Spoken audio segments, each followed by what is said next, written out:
Nii, jätkame siis meele uuendamise teemaga ja tänane alapealkiri võiks olla, et ära lase end kõigutada. Et kui me oleme täis vaimu ja sõna, natukene kordan eelmise korra tõdesid, et kui me oleme täis vaimu ja täis sõna, siis ei saa vastuseis meid ümber lükata nii kiiresti, sest me oleme kõigutamatud. Et igasugused vaevavad mõtted või siis ärevus või hirm või mure või kahtlus, neil ei ole maad siis meil, kui me oleme täis vaimu ja sõna, siis ei ole neil ruumi enam meisse tulla. Ja me oskame neile vastu seista kõigele sellele, mida kurat tahab meie ellu tuua.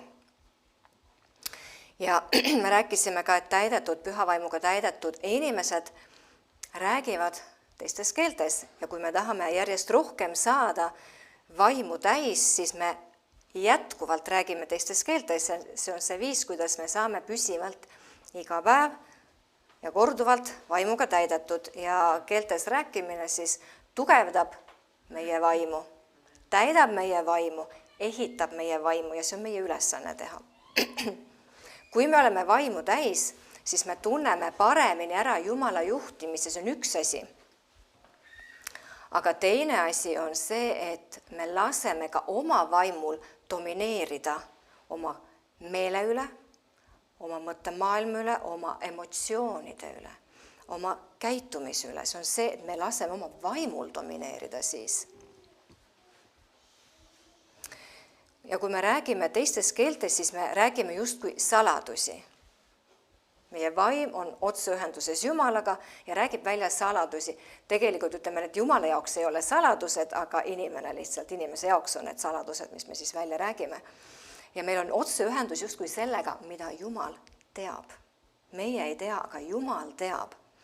Ja ta saab meile seda ilmutada. Ma tahan tuua pastor Nancy loo sellest mis on see, kui me räägime keeltes, mida Jumal saab teha ja miks ta meid vajab.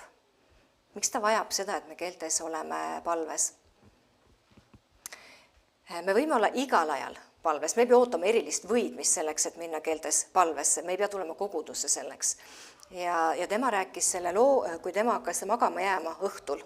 See oli õhtune aeg, ta läks voodisse ja oli natukene aega keeltes palves enne magama jäämist ja ta ütles, et ta nägi mininägemuse. Sel hetkel, kui ta oli palves, ta nägi seda, kuidas üks auto sõidab teisele juhi poolt sisse.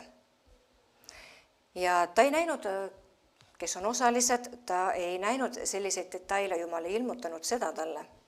Ja Jumal ei näidanud seda talle selleks, et ta lihtsalt teaks. Vaid Jumalal oli vaja kedagi, kellele anda edasi oma teadmine, sest Jumal teab, mis siin maa peal toimub, mis siin juhtub või millised strateegiaid kurat kellegi vastu kavandab, milliseid lõkse ta üles seab. Jumal näeb ja teab seda. Aga tal oli vaja näidata kellelegi, kes võtaks meelevalla kuratitegude üle.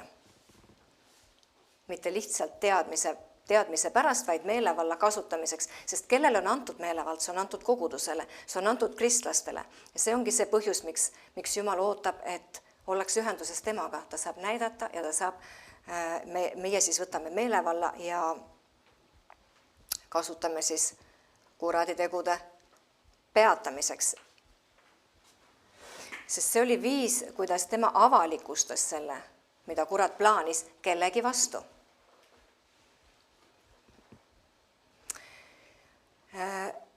See oli siis see näide, kus ühesõnaga autosõitis, ma ei tea, kui palju sugusid, autosõitis tema nägemuses juhi poolt sisse teisele autole. Ja siis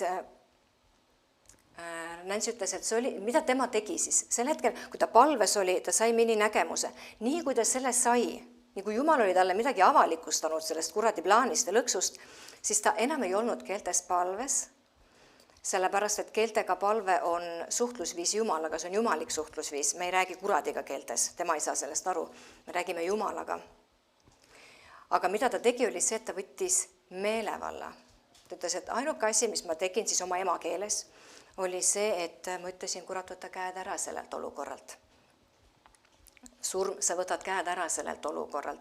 Jumal, ma saadan inglid sinna sellesse olukorda, sest sinu inglid on need, kes kannavad meid kätel, et me oma jalga vastu kivi ei tõukaks. See oli kõik, mis ta tegi. Ta ei tegelenud selle olukorraga palves enam. Aga ta läks pärast keeltes palvesse, et teada saada, kas Jumalal on talle veel midagi ütelda selle olukorra kohta.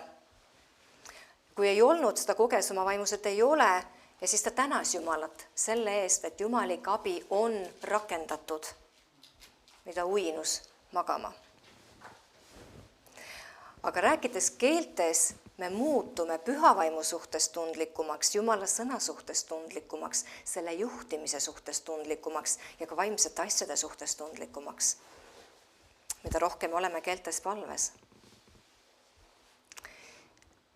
Ja 3 nädalat hiljem siis tema abikaasa Ed tuli kord koju ja ütles, et ühel nende lähedastel oli autoavarii. Ja ta kirjeldas seda olukorda ja Nancy ütles, et see on täpselt see, mis ma nägin. Aga tol hetkel, kui tal see nägemus oli, tema ei teadnud, et see on keegi lähedane, sest Jumal ei avalikustanud seda ja ta oli pärast väga tänulik, sest Jumal kasutas teda ilma teda koormamata selle teadmisega, seda teadmist ei olnud tal vaja. Sest muidu oleks saanud kurat kasutada seda tema vastu mõtterünnakutena. Tema ei teadnud seda, ta lihtsalt võttis meelevalla selle olukorra üle. Aga see on ka huvitav, et kui me mõtleme mõnikord meelevalla osas, et meil on enda elu osas meelevald, eks ju, oma perekond, iseennast, minul on enda üle meelevald, eks ju, ja oma laste üle, selle perekonna üle, kellega ma koos elan. Aga kui Jumal näitab nägemuse, kui ta ilmutab midagi, isegi kui see võõra inimese kohta on, siis Jumal selle nägemusega annab meelevalla rakendada, selle voli rakendada meelevalda selles olukorras. Ja ühesõnaga 3 nädalat hiljem siis teatas, et selle lähedane oli selles liiklusõnnetuses ja siis Nancy ütles, et jah, see ongi see olukord, mida ta nägi. Ja see oli selline olukord, kus kiirabi, kui ta kohale läks, kui talle räägiti, et kiirabi läks kohale, kui ta seda autot nägi, siis nad ütlesid, et siin ei ole midagi teha enam, läksid laibakotte tooma, ütlesid, et see oli nii nagu surutud kokku. Ja nad pidid lausa lahti lõikama nagu nende tööriistadega selle auto, et üldse see inimene või nende arvates keha sealt kätte saada. Ja kui nad lõpuks selle ukse või mis iganes maha olid saanud nende tööriistadega ja kui nad seda inimese ligi jõudsid, siis tal olid ainult vähesed kahjustused, vähesed vigastused. Et mitte, et ta oli surnud, vaid tal olid isegi väikesed vigastused. Et see oli see olukord, kus kurat oli seadnud lõksu, aga see, et keegi võttis meelevalla selle olukorra üle, surma üle, siis ei saanud see sellele inimesele kahju teha. Ja see näitabki seda, et tegelikult me oleme Jumala kaastöölised. Jumal vajab meid siin maa peal, sest meil on antud meelevald. Küll enda elu üle, aga kui võrratus ei ole see, kui me oleme ühenduses ja osaduses Jumalaga, me oleme tundlikud tema sõnale, me oleme tundlikud tema vaimu juhtimisele, me oleme tundlikud vaimsetele asjadele ja Jumal saab kasutada siis meid kellegi teise elu säästmiseks, kellegi teise hoidmiseks, et me saaksime rakendada oma meelevalda kellegi teise hüvanguks. Et see ongi see, miks Jumal vajab meid siin maa peal, miks meil on vaja kasutada meelevalda, rakendada meelevalda ja tunda Jumala sõna ja olla tema osaduses. Sest kui meie ei tea asju, siis Jumal teab kõike. Jumal näeb kõike seda olukorda, mis siin maa peal on, millest keegi läbi läheb või millist strateegiat kurat on kavandamas kellegi vastu.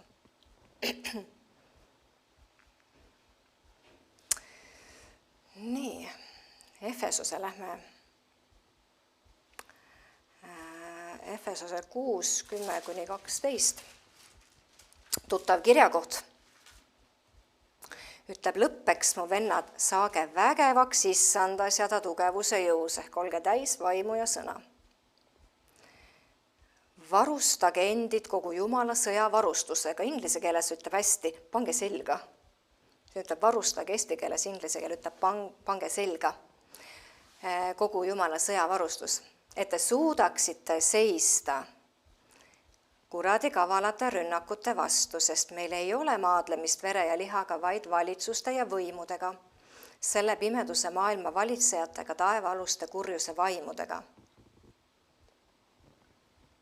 Me muutume võimeliseks vastu seisma kuradi rünnakutele, kui me paneme selga Jumala sõjavarustuse. Siis me suudame seista kuradi kavalate rünnakute vastu. Kui me ootame, et Jumal midagi teeks, siis Jumal ütleb, ma olen teinud, ma olen teile andnud ülesande. Pange selga sõjavarustus. Meid on tehtud võimeliseks kuradi rünnakute vastu seisma. Tema strateegiate ja kõikide vahendite vastu meid on tehtud võimeliseks. Kui meil on midagi, mida Jumal on meile andnud, milleks on sõjavarustus. Meil ei ole maadlemist liha ja verega, meil ei ole maadlemist inimestega. Ta ei öelnud siin, et meil ei ole võitlemist, ütles maadlemist, see on huvitav asi, pärast ma lähen selle juurde, mis see kreeka keeles üks sõna maadlemine, mis selle kohta on öeldud. Aga meil ei ole siis maadlemist inimestega, ta on öelnud, et meil on maadlemist hoopis valitsustega ja võimudega ja selle pimeduse maailma valitsejatega ja taevaaluste kurjuse vaimudega, ehk siis erinevad teemonid, kellega meil on siis nii-öelda maadlemist. Aga teemonid võivad siis avalduda liha ja vere läbi, ehk siis kurat kasutab inimesi. Ja meil on vaja aru saada ühest asjast sellest, et inimene tegelikult ei ole probleemi allikas, vaid see, kas hakkab tühjaks saama või? Juhe läheb siit alt. Okei. Et probleemi allikas ei ole mitte inimene, vaid on see, kellele ta on alistunud. Või kellele ta kuuletub. Kurat tahab, et me sihiksime inimesi, sellepärast, et siis me paneme mööda tegelikust sihtmärgist, kelleks on tema ise. Tema kasutab inimesi, inimesed mõnikord ei teagi, et nad on kuradi tööriistad.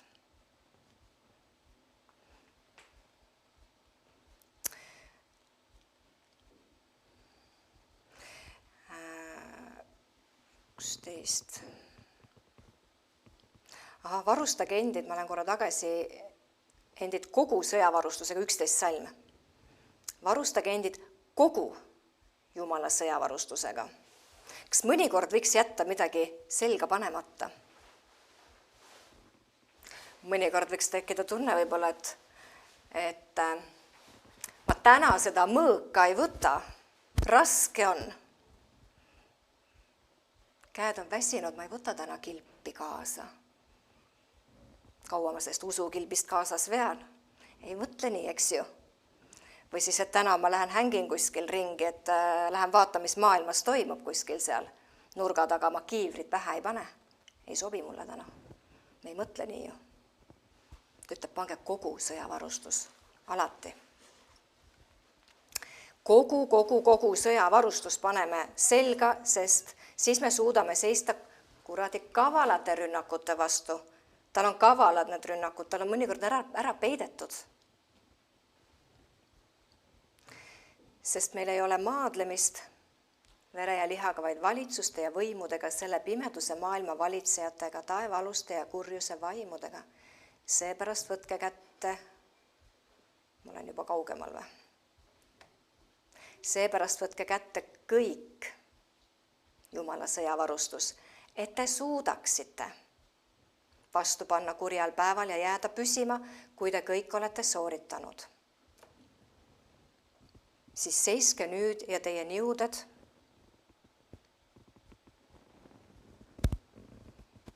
vaata, mul on mitu slaidi siin, ma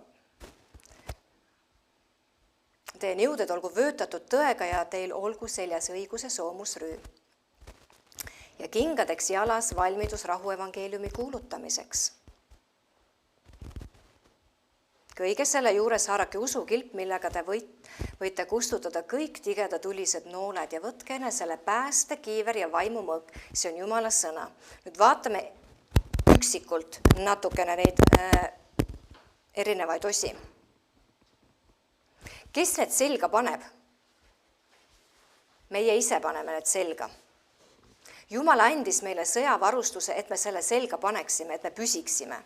Nii, mille me peame selga panema? Kõigepealt esimene asi on tõevöö. See, et me mõistaksime Jumala sõna täpselt. Sest mõistaksime Jumala sõna tõde. Tõde täpselt nii, nagu see on. Miks on vaja mõista Jumala sõna täpselt? Nii, nagu tema seda mõtleb. Sest me kasutame Jumala sõna siis, kui kurat ründab. Me vastame Jumala sõnale. Ma ei puutu üldse mitte kuskilt, mitte midagi. Päriselt, ma katsun nii paigal olla, kui vähegi saan.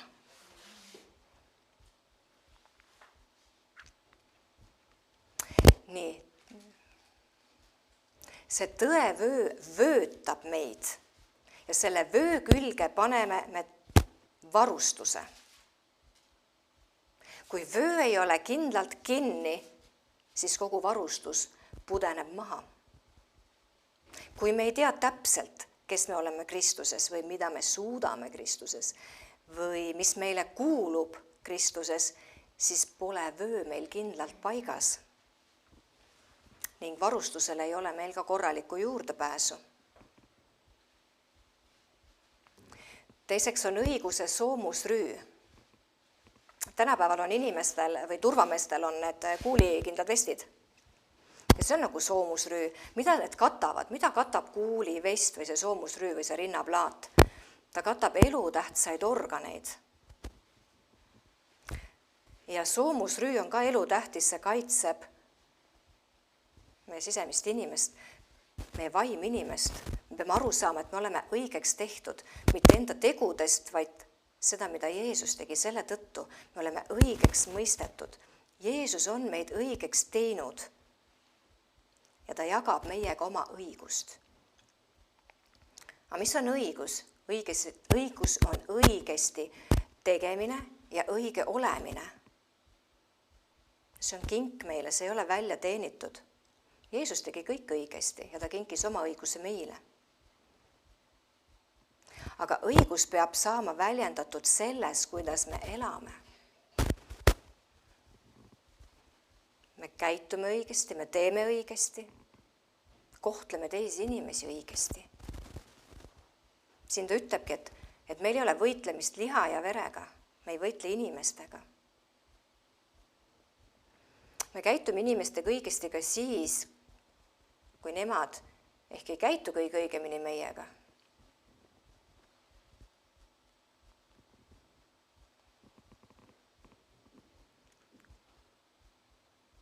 Meil on vaja alati võtta õige hoiak, aga mis on õige hoiak? Õige hoiak ja suhtumine on kooskõlas Jumala sõnaga ehk Jumala sõna poole hoiame. Sest kui me võtame hirmu hoiaku, siis me oleme tegelikult sõna vastu. Kui me võtame kahtluse hoiaku, siis me ei seisa sõna peal, me oleme sõna vastu.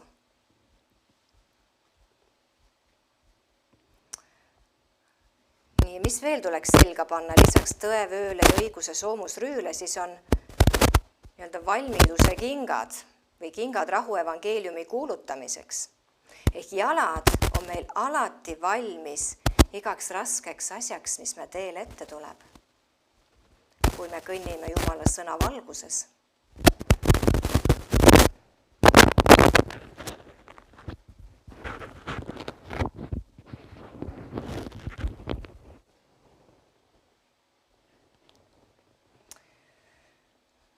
Uuendatud meel on valmis. Valmidus uuendatud meel on valmis. Ehk valmistunud, me oleme valmistunud õigete mõtetega, õigete vastustega sellele, mis meie teele tuleb, me vastame õigesti. ohtlik on tulla valguse kätte ja mitte selle najal elada või käituda selle varal. Et kui me saame mingist asjast ilmutuse, mingist asjast teadmise või valgustatuse, siis Jumal ootab, et me liiguksime selle poole, et me rakendaksime seda oma elus. Ja püha vaim on meil abistaja. Ta ei ole meie eest ära tegija, aga ta on meie abistaja ja mõnikord Jumal tegeleb teatud teemadega meie elus. Ta tahab, et me oleme valmis, et me oleksime valmis selleks, mis meid ees ootab. Ja ta toob esile teatud teemad, teatud valdkonnad, toob selle sinu sees esile, et sa valmistuksid, et sa oleksid valmis selleks, mis on ees tulemas.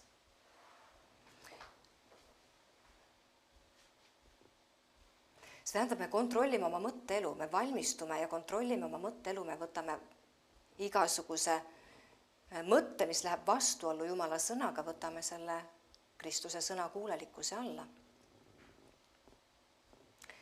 Ja see ongi, et meie jalad on valmis, see on viis, kuidas me iga päev elame. Oma igapäevaelu. Kontrollime oma mõtteid, kontrollime seda, mida me endale pähe lubame. Sest kui me kontrollime, siis ei saa tulla meie pähe see, mis sinna ei peaks tulema, olgu selleks kahtlus, hirm, kurbus, lein. See ei saa siis sinna, sest me oleme valmis vastu seisma sellele. Kui me ei valmistu, nii nagu koolis on, lastel on kontrolltööd või testid, kui nad ei valmistu, kukuvad nad läbi. Meil on samamoodi, kui püha vaim paneb sinu südamesse mingi teema, millega tegeleda, milleks ennast ette valmistada, siis tuleb olla sõna kuulelik, kuulata. Püha vaim juhib, aga ta ei tee sinu eest ära. Meie ülesanne on kuulata, panna tähele ja olla juhitud selles suunas ja tõesti võtta õpetust ja hakata arendama seda valdkonda endas, sest püha vaim teab, mis meid ees ootab ja ta tahab, et me oleksime valmis. Et meil ei tuleks üllatusena see. Ja siis kukume läbi sellest testist. Nii et meie ülesanne on panna pühavaimu tähele ja olla juhitud sellest ja kuuletuda selle pühavaimu häälele.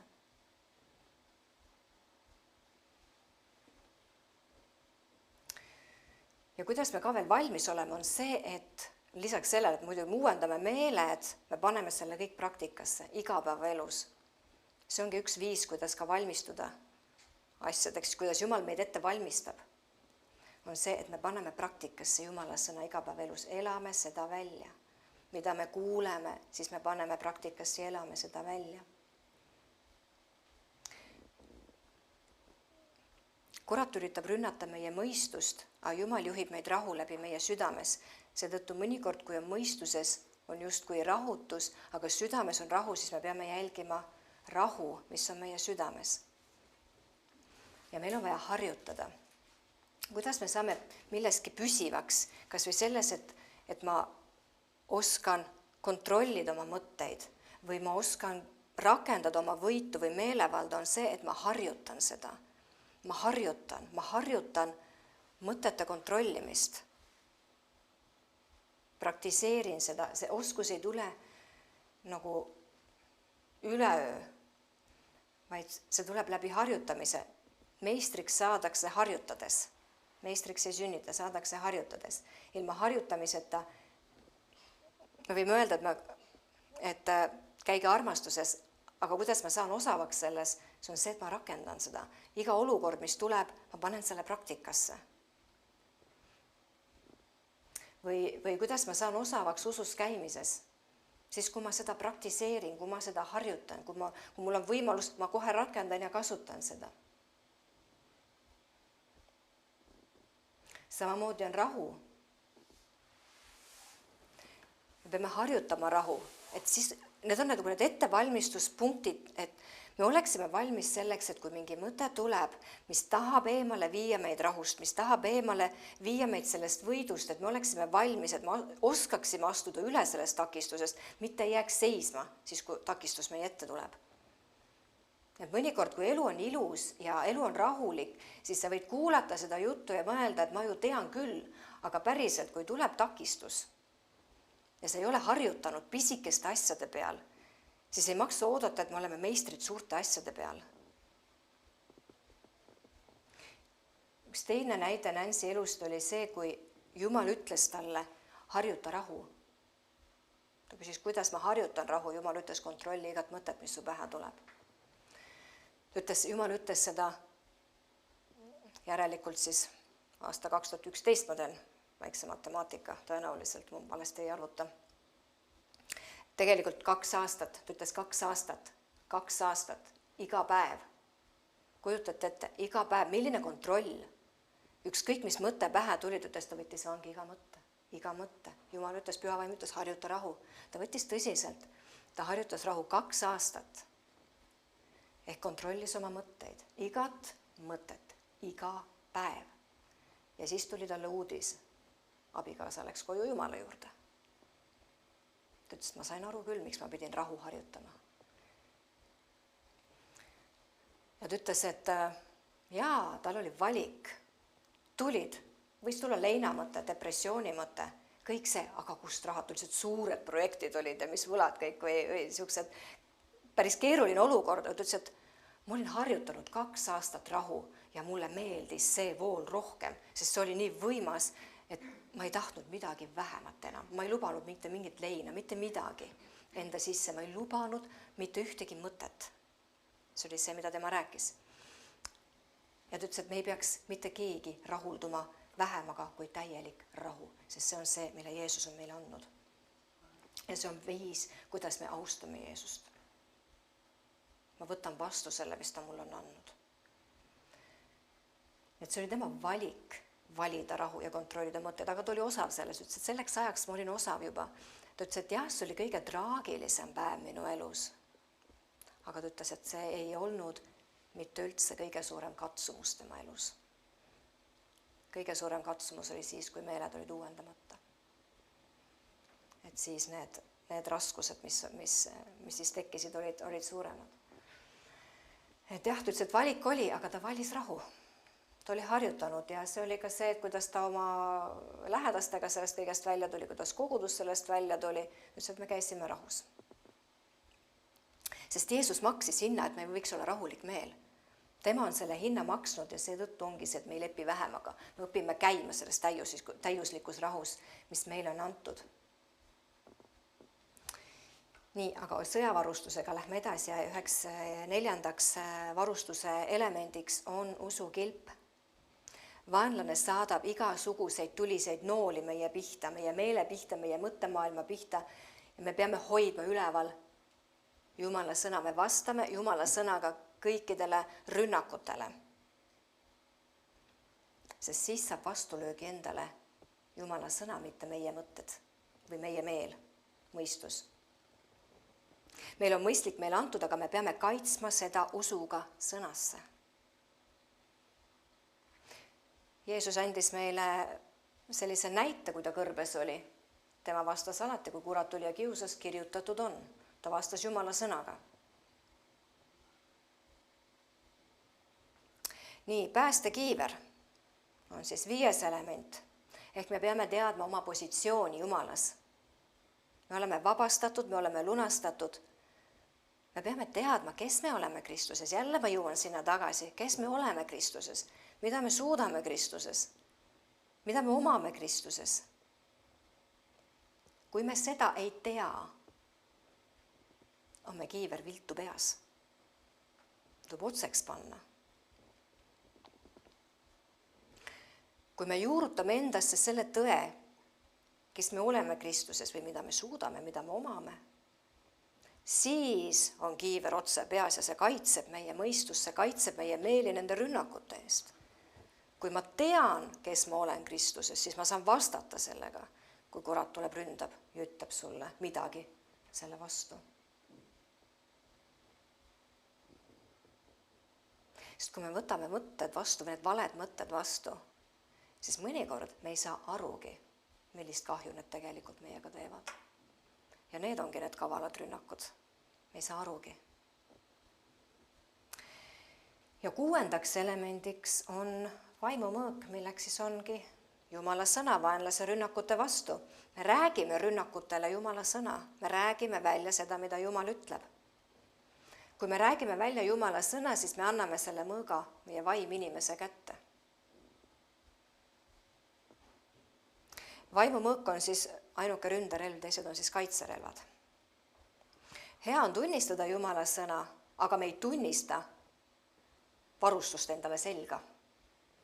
Vaid see on see, kuidas me igapäevaelu elame. Kuidas me käime Jumala sõna valguses, kuidas me praktiseerime igapäevaelus seda, mida me oleme kuulnud, kuidas me paneme praktikasse need samad tõed kas või usu kohta, meele uuendamise kohta, armastuse kohta, tervise kohta, kuidas me tegelikult rakendame iga päev. Et me elame selle, kui me tunnistame välja seda, et ma võtan kätte usu kilbi või mingi vaimumõõga, siis ma pean ka elama selle vääriliselt, selle tunnistuse ja sõna vääriliselt, ma pean ka elama. Ehk siis ka kooskõlas selle tunnistusega. Ja miks Paulus ütles, et pane selga varustus?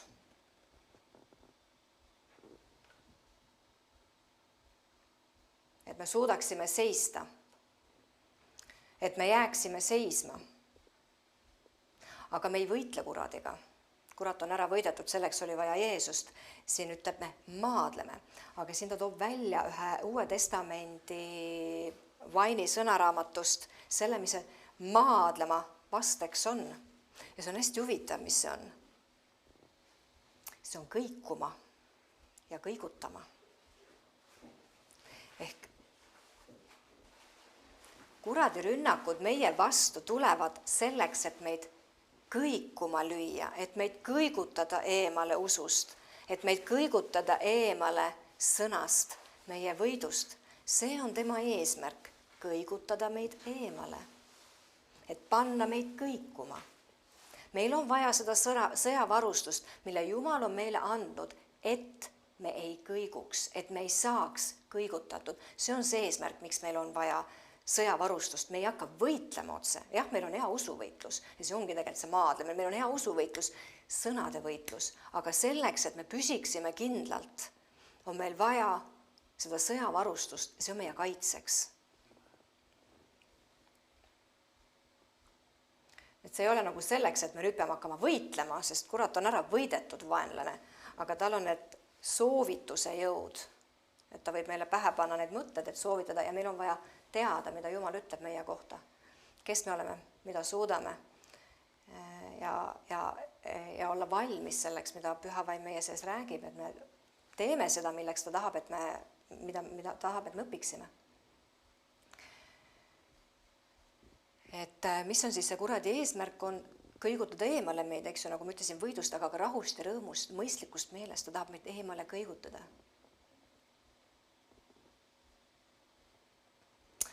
Aga kui me teame, kes me oleme Kristuses ja praktiseerime seda tõde igapäevaelus, siis me suudame seista sõna põhjal ja siis me suudame seista nende kavalate rünnakute vastu ja meid ei suuda siis mitte miski liigutada. Seega, kui me oleme täis vaimu, me oleme täis sõna ja me paneme selga sõjavarustuse, siis me oleme kõigutamatud, meid ei saa kõigutada. Et vastuseis ei saa meid kõigutada eemale sellest, mis meile kuulub Kristuses. Sest me keeldume saama eemale kõigutatud. Me peame head usuvõitlust, see maadlus ongi hea usuvõitlus sõnadega. Vastuseisame Jumala sõnaga, sest meil on antud meelevald selles osas. Olge tasakaalukad, mõõdukad, kaine mõistusega, olge igal ajal valvsad ja ettevaatlikud, sest teie vaenlane kurat käib ringi nagu möirgav lõvi, raevukas näljas ja otsib, keda haarata ja neelata. Pange talle vastu, olge kindlad usus, vastu tema peale tungile, usus juurdunud, kindlad, tugevad, vankumatud ja kindlameelsed, teades, et teie vendadele, kogu kristlaste kogudusele, kogu maailmas on määratud samad ehk identsed kannatused. Mis tähendab valvsad ja ettevaatlikud, see tähendab, me hoiame fookuse, jah, aga me pöörame tähelepanu just, me pöörame tähelepanu, mis me elus toimub. Me oleme ettevaatlikud ja tähelepanelikud. Kurat tahab toimetada nii, et et me teda ei märkaks. See on tema mõte. Ja kurat otsib sind, ütleb, et ta käib ringi. Keda ta otsib? Ta otsib seda, kes pole täis sõna, ta otsib seda, kes pole täis vaimu ja ta otsib seda, kes ei kanna oma sõjavarustust. Seisa kuradi vastu kindlalt. Ja kuidas me seisame? Me seisame nii, et me oleme kindlad usus tema vastu. Me oleme juurdunud, me oleme liigutamatud, kõigutamatud. Me ei peatu ja me ei anna alla. Kuidas me oleme kindlad usus? Siis, kui me ei anna alla ega muuda meelt seetõttu, et tuli mingi vastuseis. Kui sa usud, et sa oled terve enne, kui sümptomid ilmnevad, siis usu seda ka pärast sümptomite ilmnemist. Kui sa oled veendunud, et Jumal on sinu varustaja, siis ole sama veendunud ka siis, kui puudus koputab. Usk on kindel veendumus Jumala sõnasse. Mitte ei saa kõigutatud sellest, mida sa võid näha ja kuulda. Jeesus ütles kord see kuulus, et lähme teisele poole järve, lähme teisele kaldale. Kui Jeesus ütles välja sõnad, need on Jumala sõnad. Ta ütles välja, me lähme teisele poole. Need olid usu sõnad, need olid tema sõnad. Jüngrid uskusid, et need on tema sõnad. Nad läksid kõik paati. Nad toetusid tema sõnale ja olid täiesti veendunud sel hetkel, et ta räägib tõtt. Me lähme teisele kaldale. Mis juhtus nende usuga? Kus nende fookus kaldus? Jeesus jäi magama, tõusid lained, paat täitus veega. See oli see olukord, mida Peetrus tundis, ta oli kalamees. Ta tegi kõik selle, mis võimalik. Tõenäoliselt kühveldasid vett välja. Nad tegid kõik, mida nad olid harjunud tegema selles olukorras. Ja näis, et see ei aita. Neil oli paanika. Tavapärane lahendusviis ei aidanud enam. Nad vaatasid olukordadele, nad vaatasid lainetele, nad vaatasid vastuseisule ja murele. Ja nad nägid, et Jeesus magas ja see pahandas neid. Nemad olid paanikas ja mida ta ütles? Miks sa magad? Kas sa ei näe? Jah, kas sa ei hooli, et me hukkume? Ta hakkas Jeesus süüdistama, mitte hoolimises. Seetõttu, et Jeesus ei olnud paanikas nagu nemad. Aga kes ütles, et me hukkume? Mida Jumala sõna ütles? Me lähme teisele poole teed, teisele poole kaldale, teisele kaldale. See, mis vahepeal juhtus, kas see on nii oluline, kui Jeesus ütleb, me lähme sinna? Meie sihtmärk on see, hoia mu sõnast kinni. Kui ma sulle olen midagi öelnud, mis juhtub või sünnib, siis sa hoiad sellest kinni. Vahepeal, mis juhtub, see on lahendatud. Sellepärast, et me ütlesime, lähme teisele kaldale. Ära pane fookust valesse kohta. Fookus on Jumala sõnal, mitte sellel, et laine tuleb. Ära saa heidutatud sellest, et laine tuleb või vastuseis tuleb. Jumala sõna on ustavam kui see laine või olukord, mis sinu vastu tahab tulla. Aga Peetrus pani silmad laine peale ja hakkas uskuma hukkumist. Me peame kindlad olema oma usus, kui me teame, et Jumal on midagi välja öelnud, siis me peame usaldama seda sõna, mitte panema fookust vahepeal millelegi muule, mis tundub järsku reaalsem. Jeesus, kui ta välja ütles sõna, siis see sõna kehtis.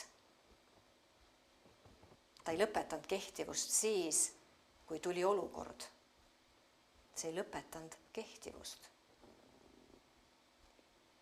Aga see, et nad hakkasid uskuma või nägema teisi asju, nad hakkasid uskuma teisi asju, nad hakkasid uskuma hukkumist ja tulemus oli teine.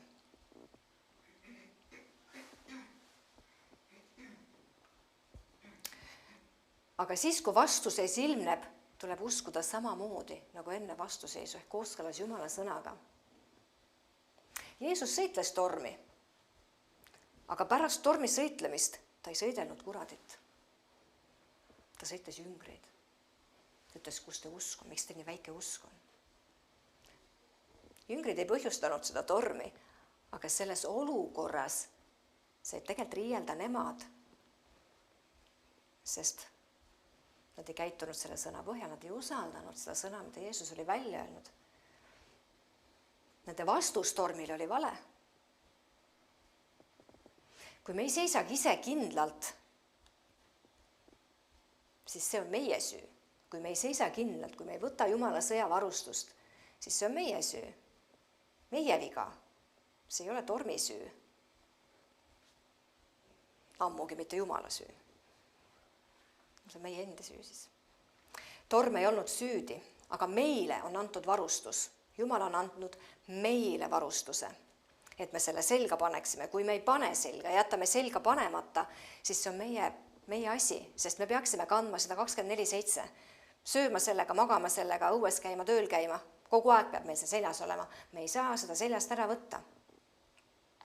Seega meil on vaja olla täis vaimu ja sõna. Sest 1. Johannese 5.4 ütleb, sest kõik, mis Jumalast on sündinud, võidab maailma ära.